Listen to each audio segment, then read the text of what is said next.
Shalom, salam sejahtera untuk kita sekalian.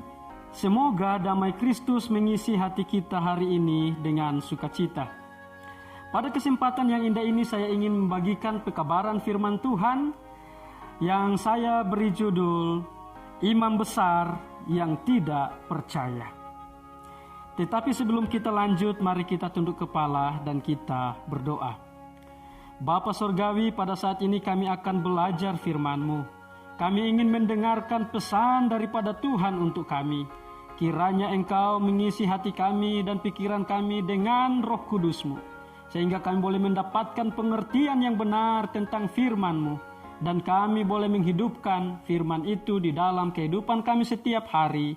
Di dalam nama Tuhan Yesus kami berdoa. Amin. Renungan kita saat ini terdapat di dalam kitab Lukas pasal 1, ayatnya yang ke-18.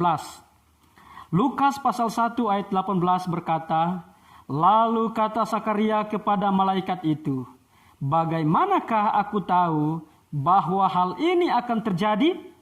Sebab aku sudah tua dan istriku sudah lanjut umurnya.'" Raja Daud membagi keimamatan menjadi 24 bagian. Pada tiap bagian, imam-imam melayani 2 kali setahun selama 1 minggu, mulai hari Sabat jam 3 sore, dan pelayanan selesai pada hari Sabat berikutnya jam 9 pagi. Pada peristiwa-peristiwa khusus, semua yang 24 bagian itu diharapkan menghadiri bait suci. Imam-imam berkumpul setengah lingkaran dan diundi untuk menentukan siapa yang ikut berperan. Setiap orang mengangkat jari 1 atau 2 kali untuk dihitung. Ketua bagian memilih nomor secara acak, mulai menghitung jari-jari sampai mencapai jumlah. Pilihan yang pertama membersihkan mezbah korban bakaran dan menyediakan korban.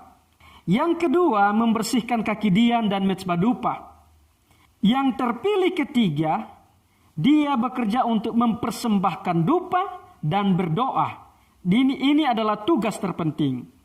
Dan yang keempat, membakar potongan-potongan korban pada mezbah dan menyelesaikan upacara tersebut. Dan pada waktu pemilihan tersebut, firman Tuhan mengatakan Sakaria terpilih sebagai imam yang akan memimpin ibadah itu. Mengomentari hal tersebut, Seventh-day Adventist Bible Commentary halaman 672 volume yang kelima mengatakan, kesempatan memimpin pada mezbah emas atas nama bangsa Israel dianggap sebagai suatu penghormatan tinggi. Dan dari segala sudut, Sakaria layak untuk melakukan hal itu. Kesempatan ini biasanya diberikan kepada imam hanya sekali seumur hidup. Dan inilah waktu terpenting di dalam kehidupan. Memilih penolong untuk mengeluarkan arang yang sudah lama dari mezbah dan yang lain untuk meletakkan arang yang baru, Sakaria meletakkan dupa di atas arang. Pada saat bau harum asap itu naik ke tempat yang maha tinggi, Sakaria berdoa untuk bangsa Israel. Tiba-tiba malaikat Tuhan tampak di sebelah kanan mezbah, sisi yang menyatakan persetujuan. Dengan takjub, Sakaria gagal mengenal tanda persetujuan tersebut dan ia ketakutan. Ucapan pertama malaikat itu adalah jangan takut di ayatnya yang ke-13. Malaikat itu adalah Gabriel. Malaikat yang sama yang memberikan tanda kedatangan Mesias kepada Daniel, sekarang tampak untuk mengumumkan kelahiran putra Sakaria dan Elisabet. Pada saat itu Sakaria menunjukkan keraguan-raguan bahwa dia dan istrinya dapat memperoleh seorang putra pada usia lanjut mereka. Lalu Sakaria berkata kepada malaikat itu, "Bagaimanakah aku tahu bahwa hal ini akan terjadi? Sebab aku sudah tua dan istriku sudah lanjut umurnya." Walaupun Sakaria mengetahui sejarah Ishak, Sakaria lupa bahwa Allah memenuhi apa yang dijanjikannya. Dan sebagai akibat ketidakpercayaannya, malaikat itu mengumumkan bahwa imam itu akan bisu sampai kelahiran anak yang dijanjikan tersebut. Pengalaman yang dialami imam besar Sakaria menjadi sebuah pelajaran yang berharga untuk kita. Di ayat yang ke-6 dari Injil Lukas pasal 1 ini, dikatakan di sana bahwa Sakaria dan istrinya adalah orang yang benar di hadapan Allah dan hidup menurut segala perintah dan ketetapan Allah dengan tidak bercacat. Tetapi di dalam peristiwa ini, imam itu menunjukkan keraguan-raguannya terhadap janji Allah. Seorang penulis Kristen dan ahli teologi dari gereja Masjid Nur ke-7 memberikan pelajaran dari pengalaman keraguan-raguan Sakaria tersebut. Di dalam bukunya The Desire of Ages halaman 98, dia mengatakan, kelahiran putra Sakaria sama dengan kelahiran anak Abraham dan juga putra Maria, mengajarkan kebenaran kerohanian yang besar. Kebenaran bahwa kita lambat belajar dan mudah melupakan.